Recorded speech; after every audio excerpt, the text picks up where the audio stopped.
Third take ko na to. Hindi na ako makakapag-retake, be. Wala na. Tapos na ako, Gerald. Hindi na ako magiging nurse sa Amerika. Be, ganito na lang. Ako na lang muna magtitake ng NCLEX. Kukunin kita pag nandun na ako. Hindi naman ganun kadali yun eh. Alam mo naman yun.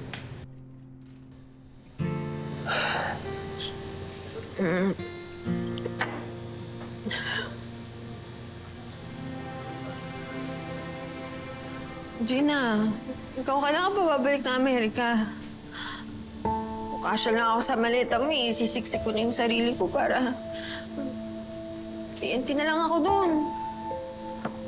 Mitzi, huwag ka mawala ng pag-asa. Marami namang ibang paraan para makapunta ka na US. Pwede ka magpa-sponsor sa isang company. Maraming ibang paraan.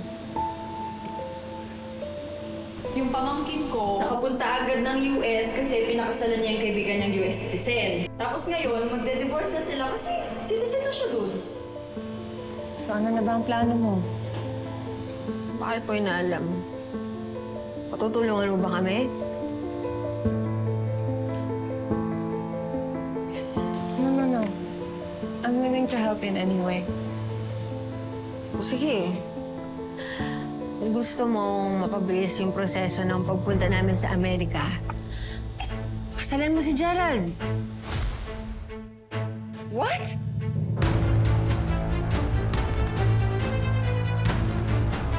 Pakasalan mo siya.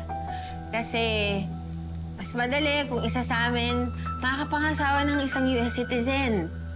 Para fly agad. Diba? Ano, Gina? Sige na. Tama na, ha? Ang dami ka nang nainom. Hindi. Kung ano yung sinasabi Gerald, ko. sandali. Makinig ka kasi. Makinig kayong dalawa, ha? Pwede naman kayong magpakasal. Pag nagpakasal kayo, hindi naman kayo mag-divorce. Yun yung ginawa nung nakakilala ko sa parlor. Pwede yun. Sige na. Sige na. Sabi mo, tutulungan mo kami, di ba? Be. Tama na. Huwag ganyan. Sige na. Ano, Gina? Mitzi, masyadong mahirap yung hinihip sa akin. Gerald? Ayaw mo ba dito? Parang problema dun. Crush mo naman si Gerald dati, di ba? Be. Sige na. Ano yan? Tama na. Be.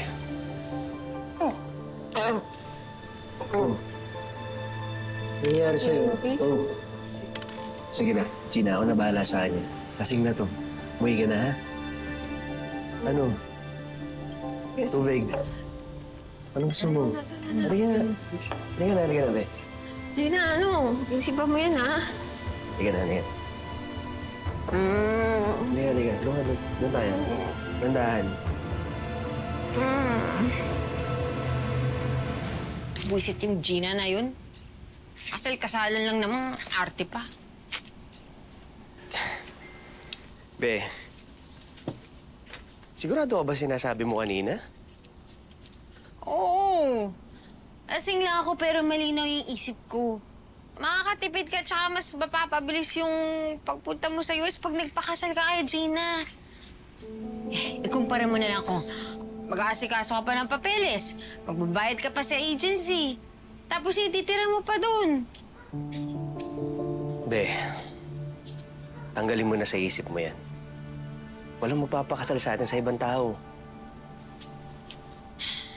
Be, kailangan natin yung siguradong plano para maging US citizen ka.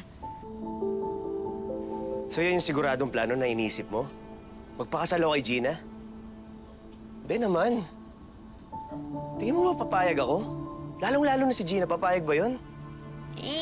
Nag-iisip lang naman ako ng paraan dahil nabubulok na ako dito.